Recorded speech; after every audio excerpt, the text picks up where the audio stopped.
करते हैं इस प्रार्थना के साथ। ओम अज्ञानतिमिरान्धस्य ज्ञानञ्जनशलाकया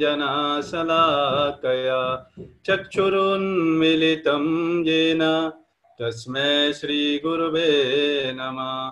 श्रीचैतन्यमनोभीष्टं विस्थापितं येन भूतले स्वयं रूपः कदा मह्यं ददाति स्वयं पदान्तिकम्। वन्देऽहं श्रीगुरो श्रीयुतापदकमलं श्रीगुरुन् वैष्णवांश्च श्रीरूपं साग्रजातं सहिगणरघुनाथवितं तं सजीवं साद्वैतं सावधूतं परिजनसहितं कृष्णचैतन्यदेवं श्रीराधा कृष्ण पादान् सहिगणललिता श्रीविशाखान्वितांश्च। हे कृष्ण करुणा सिन्धु दीनबन्धु जगत्पते गोपेश गोपिका कान्त राधाकान्त नमोऽस्तुते। तप्त काञ्चन गौरांगी राधे वृन्दावनेश्वरी वृषभानुसुते देवी प्रणमामि हरिप्रिये। वाञ्छाकल्पतरुभ्यश्च कृपा सिन्धुभ्येव च पतितानां पावनेभ्यो वैष्णवेभ्यो नमो नमः। जय श्री कृष्ण चैतन्य प्रभु नित्यानंद श्री अद्वैत गदाधर श्रीवासादि गौरभक्तवृंद। हरे कृष्णा कृष्ण कृष्ण हरे हरे, हरे राम राम राम हरे हरे। हरे कृष्णा। तो आप सबका बहुत बहुत स्वागत। और आज का सेशन है हमारा eligible consciousness to meet the supreme personality godhead Krishna. मतलब परम पूर्ण पुरुषोत्तम भगवान कृष्ण से मिलने की हमारी क्या चेतना होनी चाहिए, हमारे क्या कार्य होने चाहिए, वो शास्त्रों में जो बताए गए, भगवत गीता में, भागवतम में जो बताए गए शास्त्रों के जो सार हैं, उन सारी स्क्रिप्चर्स में जो बताया गया कि किस तरीके से हम अपने जीवन को निर्वाह करें जिससे कि हमारी चेतना इस तरीके की डेवलप हो कि हम भगवान कृष्ण को इसी जीवन के अंत में और अन्य जीवन ना लेने पड़े और भी जीवन की जरूरत ना पड़े, इसी जीवन के अंत तक, इसी जीवन में हम भगवान को प्राप्त कर पाए, उनसे मिल पाए। तो ये आज का सेशन है और इस पे काफी इंपॉर्टेंट डिस्कशन भी हम डिस्कस करेंगे। आप देखेंगे इस पिक्चर, इसलिए मैंने सिलेक्ट किया है। आप देखो, ये कृष्णा कॉन्शियसनेस ऐसा नहीं कि लोगों का ये भ्रम रहता है, बहुत सारे लोग सोचते हैं क्या कि कृष्णा कॉन्शियसनेस या कृष्ण की भक्ति हम करेंगे कब, जब हमारे पास कुछ करने के लिए नहीं बचेगा मतलब जब हम बूढ़े हो जाएंगे, जब हम कुछ करने लायक नहीं रहेंगे, तब हम क्या करेंगे, भगवान की भक्ति करेंगे, है ना ऐसा जनरली बहुत से लोग सोचते हैं ऐसा। लेकिन ये बुद्धिमान व्यक्ति नहीं है। आप देखो, हम जब भी मार्केट में जाते हैं, अगर हम जिस व्यक्ति से प्रेम करते हैं उसके लिए अगर हमें बोला जाए कि उनके लिए फल खरीद के लाने मार्केट से, तो हम क्या जाएंगे, हम जाएंगे उसके लिए बड़े मार्केट में सबसे हाई क्वालिटी का जो फल होएगा वो खरीदने जाएंगे। लेकिन जो मूर्ख व्यक्ति होगा वो सोचेगा, अरे जिसको प्रेम नहीं होएगा उस व्यक्ति से, वो क्या करेगा, जो मार्केट में सबसे सस्ते सड़े गले होंगे फल वो खरीद के डाल देगा और ऑफर कर देगा जिसको प्रेम नहीं है, कहने का मतलब है। और उसी तरीके से हम देखते हैं जनरली लोग क्या करते हैं, अपने लिए सब कुछ अच्छा अच्छा होना चाहिए, अपने लिए बड़ी गाड़ी होनी चाहिए, बड़ा बंगला होना चाहिए, सब कुछ अच्छा होना चाहिए। लेकिन भगवान के लिए कुछ हो, भगवान के लिए मंदिर भी कैसे बनाएंगे, कोने में बस छोटा सा और उससे ये प्रकट होता है कितना प्रेम करते हैं हम भगवान से, और बाहर दिखाएंगे कि कितना प्रेम है हमारे हृदय में भगवान के प्रति। लेकिन कार्यों से पता लग जाता है कितना प्रेम है हमारे हृदय में, है ना। हम अगर देखें कि कितना इंपॉर्टेंस हम भगवान कृष्ण को दे रहे हैं, भगवान को अपनी लाइफ में, तो पता लग जाएगा कि उनके लिए हम क्या कर रहे हैं। और जनरली हम देखेंगे 99.9% लोग क्या करते हैं, उनके लिए जो भी बचा कुचा सड़ा गला हुआ जो भी होता है वो किसके लिए? भगवान के लिए। बाकी सब किसके लिए? मेरे लिए। इसका मतलब इसका मतलब हम किससे प्रेम कर रहे हैं? हम अपने आप से प्रेम कर रहे हैं वास्तव में, है नहीं? तो लेकिन इस चेतना को कैसे हम प्यूरिफाई कर सकते हैं, कैसे मोल्ड कर सकते हैं, that is the discussion of today. वो आज हम डिस्कस करेंगे कैसे ये जो चेतना हमारी बन गई है इसको कैसे सुधार सकते हैं, और ये क्यों बन गई है ये भी हम डिस्कस करेंगे। वो आज भगवत गीता का एक श्लोक है,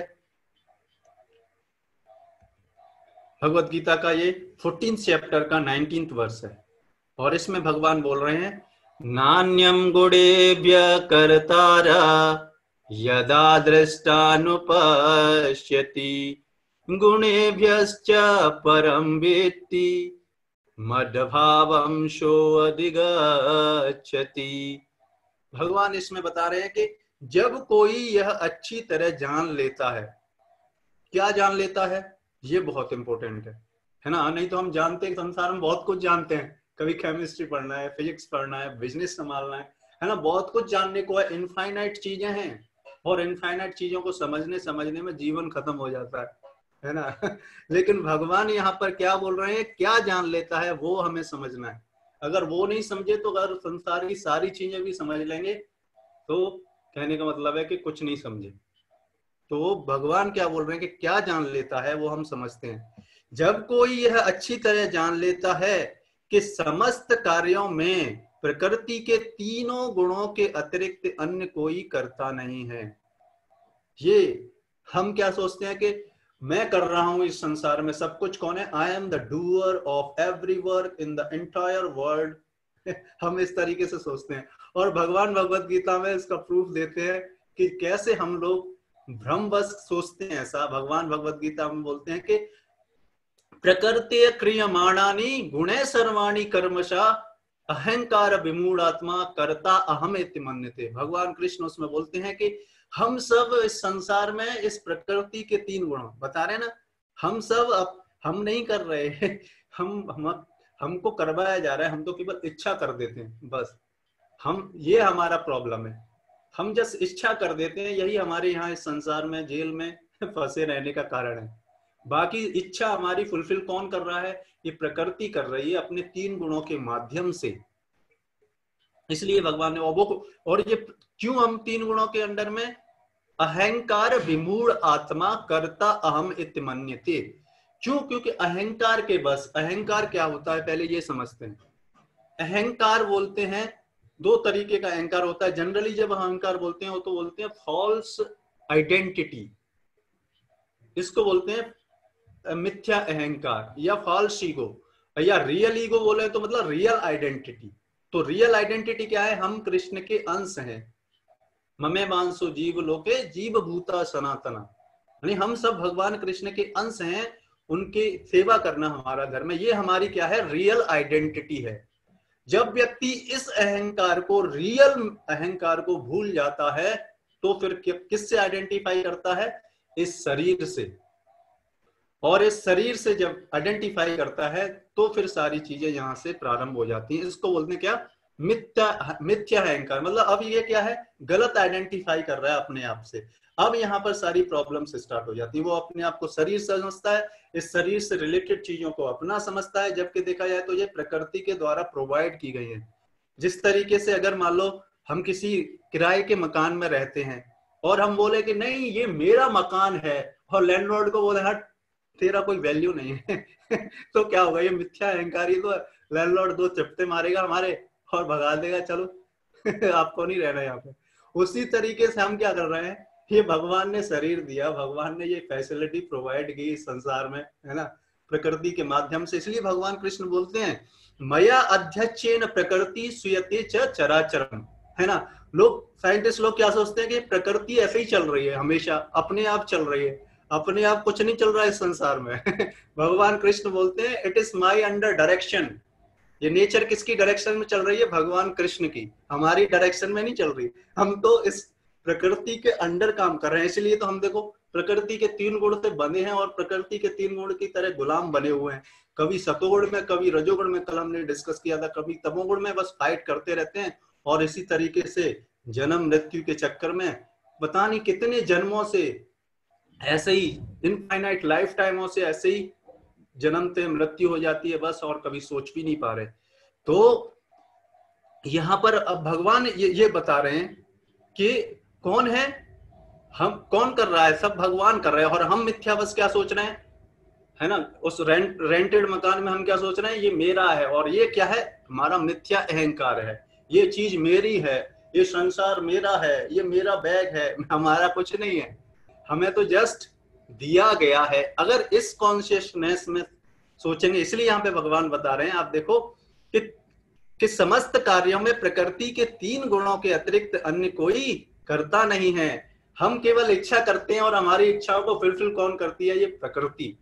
अब इसको कैसे समझेंगे, आप देखो, आप कुछ भी इच्छा करो, और देखा जाए तो ये आप किससे करते हो, अपने हाथों पैरों से, है नहीं, मन से, बुद्धि से, वे किसने दी जब हम जन्म हुआ, है ना, संसार पहले से एग्जिस्ट करता था, हमारी मृत्यु होएगी तो संसार ऐसे ही एग्जिस्ट करता रहेगा।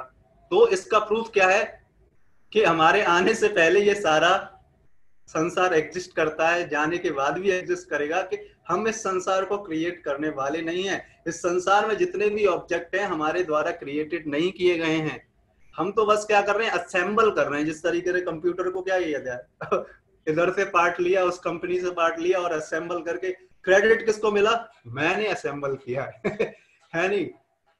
उसी तरीके से ये हमारी रॉन्ग कॉन्शियसनेस है, ये हम बताने का प्रयास कर रहे हैं। अभी उसके बाद हम बताएंगे कि राइट कॉन्शियसनेस क्या होनी चाहिए, जिससे कि हम इस संसार में रहते हुए भी भगवान से रेसिप्रोकेट कर सकते हैं, उनके साथ खेल सकते हैं, बातें कर सकते हैं। वो कॉन्शियसनेस क्या है, तो उससे पहले हम यही समझ रहे हैं कि क्या गलत कॉन्शियसनेस है। तो अभी हम क्या समझ रहे हैं कि ये क्या है, हम कर रहे हैं, ये हमारा क्या है, फॉल्स ईगो है। और इस फॉल्स ईगो की वजह से ही क्या होता है, जितनी इच्छाएं हमारी जनरेट होती हैं, लस्ट जनरेट होती है, और इस काम रूपी इच्छा की वजह से क्या है, हम इस संसार में फंसे पड़े बस आप देखो, इस काम रूपी इच्छाओं की वजह से ही हम इस संसार में जकड़े हुए, और बोलते हम निकल नहीं पा रहे, भगवान कृपा नहीं कर रहे हम पर, कैसे निकले, है ना। तो हमारी स्थिति किस तरीके से है, एक बार एक बंदर था, और बंदर को एक चना, एक उसमें एक व्यक्ति बंदर को पकड़ना चाहता था। जो खेल दिखाते हैं ना, वो कैसे पकड़ते हैं बंदर को, वो एक टेक्निक होती है। तो वो एक छोटा सा मटका था, उसमें केवल हाथ जा सकता था, खुला ही हाथ, अगर उसने मुट्ठी बंद कर ली तो नहीं निकल पाएगा। तो बंदारी ने क्या किया, वो रख दिया वहां पर, बंदर आया, उसमें चने डाल दिए, और चने जैसे ही वो बंदर गया और वो चनों की झपट मारी, मुट्ठी बंद, और जैसे ही मुट्ठी बंद, अब वो निकालने लगा उसमें से, मटकी में से। अब मटकी का तो मुंह उतना ही खुला हुआ है कि हाथ खुला हुआ तभी निकलेगा। अब वो खींचने का प्रयास कर रहा है, लेकिन खुल ही नहीं रहा है कि नहीं, और बोल रहा है भगवान से, अब मेरे को निकालो यहाँ से, है नहीं, तो निकालो, भगवान से कृपा कर ही रहे, है नहीं। अब फंसा कौन है, अब उसके ये नहीं समझ में आ रहा कि मुट्ठी खोल लो, अपने आप खुला निकल जाएगा। तो बना किसकी वजह से, वो अपनी इच्छाओं की वजह से क्या होता है, वो मदारी के चक्कर में उस पास में बंध जाता है, और मदारी उसको पकड़ लेता है। उसी तरीके से हम भी क्या कर रहे हैं, हमने खंबा पकड़ रखा है, और हम भगवान से बोल रहे हैं भगवान कृपा करो, है ना। भगवान तो कृपा कर रहे हैं, भक्तों को भेज रहे हैं, बोल रहे हैं कि भगवत गीता पढ़ो, हरे कृष्ण महामंत्र करें, है ना। और हम क्या है कि इस संसार रूपी खंबे को पकड़े हुए हैं, और बोल रहे हैं कृपा नहीं कर रहे, भगवान तो कृपा कर रहे हैं, हम छोड़ ही नहीं रहे है कि नहीं। हम खंबे को छोड़ेंगे तभी तो खंबा छोड़ेगा हमको। हम बोल रहे खंबे ने पकड़ रखा है हमको, कहने का मतलब इस संसार ने हमको पकड़ रखा है। अरे संसार ने नहीं पकड़ रखा, हमारे अंदर इतनी इच्छा है कि उन्होंने हमको पकड़ रखा है नहीं। तो ये है हमारी समस्या का कारण। This is the wrong consciousness by which we can never ever can meet with the Krishna in unlimited life times coming in the future. तो अगर ये चेतना हमारी रहेगी इसी तरीके से, तो पता नहीं कितने जन्म लग जाएंगे, फिर भी हम भगवान के साथ अपने संबंध को नहीं डेवलप कर पाएंगे, ना ही उनके पास पहुंच पाएंगे। तो ये जानना पड़ेगा, इस संसार में बुद्धिमान व्यक्ति वो है कि ऑब्जेक्ट समझ जाता है कि संसार में सारे कार्य कौन किस भगवान की कृपा से, प्रकृति के माध्यम से किए जा रहे हैं। है ना। तो आप देखो यहाँ पर यही भगवान बता रहे हैं कि समस्त कार्यों में प्रकृति के 3 गुणों के अतिरिक्त अन्य कोई करता नहीं है। और जब वो समझता है कि ये प्रकृति भी किन की डायरेक्शन में है, कृष्ण की डायरेक्शन में, इसलिए कृष्ण ने बोला मया अध्यक्षेन प्रकृति सुयते च चराचरम। और फिर बोलते हैं जब वो समझ जाता है कि ये प्रकृति भी किन के डायरेक्शन में है, कृष्ण के, तो फिर होता है और परमेश्वर को जान लेता है। जब वो ये समझ लाता है कि इमीडिएट कॉज कौन है, हम ही अभी क्या है, हम अल्टीमेट कॉज कौन है वो नहीं समझ रहे, है ना। हम इमीडिएट कॉज को समझ के बस अपने आप को समझ रहे हैं। जिस तरीके से कोई व्यक्ति, कोई ट्रेन चल रही है और कोई फोर्थ डिब्बे में बैठा है, उससे पूछा जाए ये ट्रेन का रूट कॉज क्या है, वो बोले कि नहीं ये आगे वाला डिब्बा खींच रहा है इस हमारे वाले डिब्बे को, तो ये क्या हुआ, इसको बोलते हैं इमीडिएट कॉज। लेकिन अल्टीमेट कॉज क्या है, ट्रेन का डब्बा नहीं, ट्रेन का इंजन है अल्टीमेट कॉज। पूरी ट्रेन को कौन खींच रहा है ना, इंजन खींच रहा है। तो वो कॉज हम नहीं समझे। हम क्या समझे कि मैं कर रहा हूं, मैं सारे लोगों को प्रोटेक्ट कर रहा हूं, मैं सबको हेल्प कर रहा हूं है नहीं। लेकिन अल्टीमेटली देखा जाए तो भगवान की कृपा से ये संसार बना है, संसार में सारी चीजें अवेलेबल हैं, है ना। हम तो अपनी एक इच्छा को कंट्रोल नहीं कर पाते, है नहीं आप देखो हम अब क्या कंट्रोल कर पाते, अपने शरीर को ही नहीं कंट्रोल कर पाते है नहीं, हम दूसरों को क्या कंट्रोल करेंगे, है नहीं। तो ये जब समझ जाते, लेकिन ये समझना इतना आसान नहीं है कि अहंकार इतना है, सूक्ष्म है कि आप देखेंगे कि अभी ये लेक्चर सुन रहे हैं, लेक्चर सुनने के बाद सारा गायब हो जाएगा, डेटा इरेज हो जाएगा दिमाग से, और क्या करेंगे, हम वही कर रहे होंगे जो पहले से कर रहे आगे होंगे, है ना। इसलिए रेगुलरली, डेली, क्योंकि डेली हम इस जीवन को जी रहे हैं ना, तो डेली ये लेक्चर्स, भगवान की कथाएं, इस तरीके के प्रवचन डेली हमारे माइंड में डालनी पड़ेंगी, तब कुछ 1% भी समझ पाएंगे तो और जब वह जो सतोगुणी व्यक्ति होगा वो जल्दी समझ जाएगा, रजोगुणी व्यक्ति होगा वो कम समझ में आएगा, तमोगुणी व्यक्ति तो समझ ही नहीं पाएगा, कभी भी नहीं समझ पाएगा वो। इसलिए एटलीस्ट हम सतोगुण पे तो आए, जिससे ये जो अल्टीमेट नॉलेज है, अल्टीमेट जो ज्ञान है, उसको हम समझ पाए। नहीं तो ये ज्ञान ऐसे ही समझ में भी नहीं आएगा। तो इस संसार में चीजें कैसे चल रही हैं, उसके कॉज हम नहीं हैं। सबसे पहला जो कि हम जब भगवान के धाम से आए, तो क्योंकि हम भगवान से प्रेम करते हैं, लेकिन हमारे अंदर इच्छा हुई इस तरीके से, तो अगर हमारा इस संसार के प्रति आसक्ति नहीं होगा तो हम एंजॉय नहीं कर पाएंगे इसको, है कि नहीं। अब भगवान क्या करें, हम उनसे इंडिपेंडेंट होना चाहते हैं तो इंडिपेंडेंट होकर रहें। अब हमारी आसक्ति क्या है, इस संसार में है। अब जब तक इस संसार में ये नहीं समझ में आएगा, इस संसार मैटेरियल वर्ल्ड जेल रूपी में ये नहीं समझ में आएगा कि ये मेरे द्वारा नहीं हो रहा। हम क्या समझते हैं, मैं कर रहा हूं सब कुछ, और उसी की वजह तो सब कुछ होता है, सारी प्रॉब्लम है ना। फिर हम सब अपनी इच्छाओं के माध्यम से फिर जकड़ लिए जाते हैं, और उन इच्छाओं के माध्यम से क्या होता है, धीरे धीरे समय निकलता जाता है और हम वृद्ध हो जाते हैं, बीमारियां हो जाती हैं, जब हम कुछ करने लायक नहीं रह पाते। हमने देखा है ऐसे बहुत सारे लोगों को जो बोलते हैं कि हम बुढ़ापे में करेंगे भक्ति भगवान की है ना, और बुढ़ापे में देखा जाए तो ना तो दांत रहे उनके पास, ना शरीर कुछ करने लायक रहा है ना, और तब भगवान का, और तब क्या भगवान का नाम है, तब तो उनको अपने शरीर पे ही कंट्रोल नहीं है है नहीं। तो भगवान, तो जो व्यक्ति भगवान को क्या दे रहा है, उस शरीर को जब कुछ करने लायक नहीं रहा, तब बोलते हैं हे भगवान मुझे उठा लो है ना। भगवान क्या उठाए उस व्यक्ति को है ना, सारा जीवन भर अपने शरीर को एंजॉय किया, है ना, और जब कुछ करने लायक नहीं रहा तो क्या है, ले लो भगवान। कितना प्रेम करता है व्यक्ति भगवान से, है, इससे प्रूफ हो जाता है ना। तो कहना तो जब वह परमेश्वर को जान लेता है संसार में, तो जो इन 3 गुणों से परे है। और आप देखो भगवान हमारी तरह नहीं है, यहाँ पर क्या बताया जा रहा है, भगवान इन 3 गुणों से परे है। क्यों? क्योंकि जो लॉ बनाता है वो लॉज के अंडर में नहीं रहता कभी है ना। वो इस संसार की गवर्नमेंट की तरह नहीं है कि इसके जो कैबिनेट मिनिस्टर क्या बनाते हैं, लॉज बनाते हैं, लेकिन लॉज उन पर भी काम करते हैं। तो इस तरीके से भगवान नहीं है, है ना।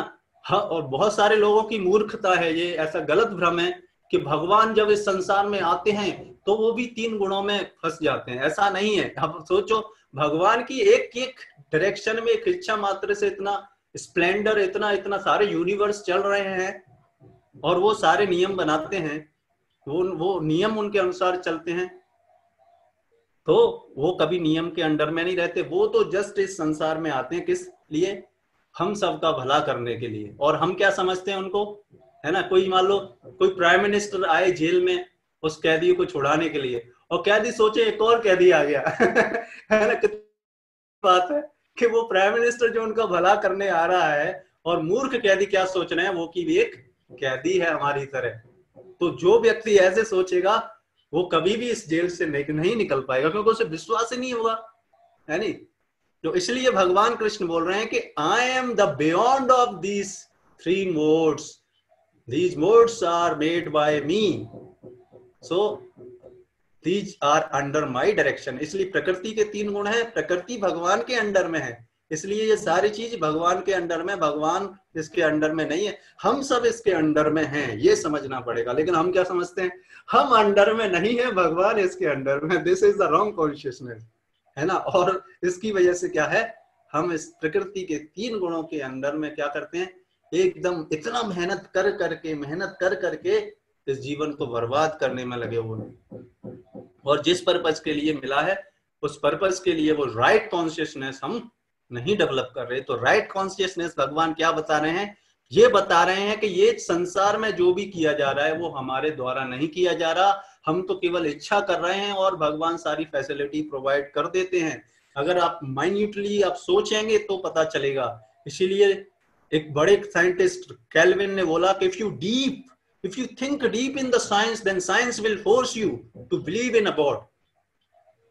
तो जब हम अच्छी तरीके से एनालाइज करेंगे इस संसार को, सूरज कैसे निकल रहा है, लेकिन हमारे पास उतना भी समय नहीं है। हम क्या करते हैं, सुबह होता है अपना काम में बिजी हो जाते हैं, शाम होता है अपने काम में बिजी होता है, और दिन से रात और रात से दिन, और ऐसे सालें निकल जाती हैं, और ऐसे 100 ईयर्स खत्म कोटा खत्म हमारे जीवन का है ना? और फिर क्या होता है, इस प्रकृति के 3 गुणों में रहते रहते अगला लाइफ भी मिल जाता है उसी को, और इस संसार में रहते हैं। लेकिन अगर हम ये समझ जाएं कि क्या है, इस प्रकृति के गुणों के ऊपर कौन है, भगवान कृष्ण हैं जो परमेश्वर हैं। अगर ये जान लेता है कि संसार का कारण कौन है, परम भगवान कृष्ण हैं, अगर ये व्यक्ति समझ जाए, लेकिन इतना आसान नहीं है। ये प्रकृति इतनी भगवान की शक्ति है ना? हमने इच्छा कर दी है तो हमारी इच्छाओं को फुलफिल होना ही है अब यहाँ पे, है ना? तो अब मिस्टेक तो कर दी है हमें, तो अब रोना गिड़गिड़ाना पड़ेगा भगवान के पास, उनके रिप्रेजेंटेटिव के पास, तब कुछ होप हो सकती है ना? और भजन करना पड़ेगा, ये भगवत गीता पढ़नी पड़ेगी, तब तो हमें कभी समझ में आता। और रेगुलरली करना पड़ेगा, ऐसे नहीं कि आज कर लिया, कल कर लिया, परसों छोड़ दिया है ना, 2 दिन छोड़ दिया, नेक्स्ट डे कर लिया, नहीं, रेगुलरली करना पड़ेगा। रेगुलरली जैसे खाना खाते हैं हम है ना, रेगुलरली डाइट लेनी पड़ेगी। ऐसा नहीं कि कल खाना नहीं खाया परसों खा लिया, ऐसा नहीं होता, है ना? रेगुलरली खाना पड़ेगा।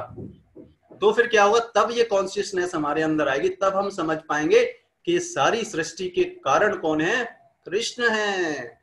तब फिर क्या होगा, तो वह मेरे दिव्य स्वभाव को प्राप्त कर लेगा। तो भगवान कृष्ण क्या बोल रहे हैं यहाँ पे, जब हम ये समझ जाएंगे कि ये प्रकृति किनके अंडर में है, भगवान कृष्ण के अंडर में है, और कृष्ण परमेश्वर हैं, ये जब हम समझ जाएंगे, ये जब इस व्यक्ति जब ये कन्विंस्ड हो जाएगा, तब क्या होगा, तब वो भगवान की इच्छा के अनुसार कार्य करना प्रारंभ करेगा। जब वो भगवान बोलेंगे वो करना प्रारंभ कर देगा, फिर क्या होगा, तब वो भगवान से मिल लेगा, जो हमारा आज का टॉपिक था। इसलिए भगवान देखो प्रॉमिस कर रहे हैं, तो वह मेरे दिव्य स्वभाव को प्राप्त होता है। मेरे दिव्य स्वभाव को प्राप्त हो मतलब मेरे धाम में आ जाता है, मेरे पास बात कर सकता है। नहीं तो इससे पहले, है ना, प्रोटेक्टेड है, पासवर्ड प्रोटेक्टेड है भगवान। आप देखो सिस्टम के अंदर, अगर आप दूसरे अकाउंट में तो अपना ही अकाउंट दे सकते हो, दूसरे का पासवर्ड नहीं पता उस अकाउंट में नहीं जा सकते। उसी तरीके से भगवान आपको एक्सेस ऐसे नहीं देंगे अपने को देखने के लिए, अपनी सेवा लेने के लिए, है ना। फर्स्ट एक्सेस उनके भक्तों के माध्यम से, जब उनको लगेगा कि हाँ ये सही तरीके से भक्ति करना चाह रहा है, फिर वो अपना प्रोटेक्शन दे देंगे और आप उनको एक्सेस कर पाएंगे तब। This is the right consciousness to meet with Krishna. तो हम इसी के साथ आज के सेशन को यहाँ पे विराम करते हैं। और भी जानना चाहते हैं तो हमारा ग्रुप है जर्नी ऑफ सेल्फ डिस्कवरी, उस पर आप ज्वाइन कर सकते हैं और भी इस तरीके के सेशंस में आने के लिए, फिर और पर्सनल गाइडेंस के लिए, उसमें और ज्यादा आप समझ सकते हैं इन सारी चीजों से, है ना। तो इस तरीके से हम इसको आज के सेशन को हम यहीं पे विराम देते हैं।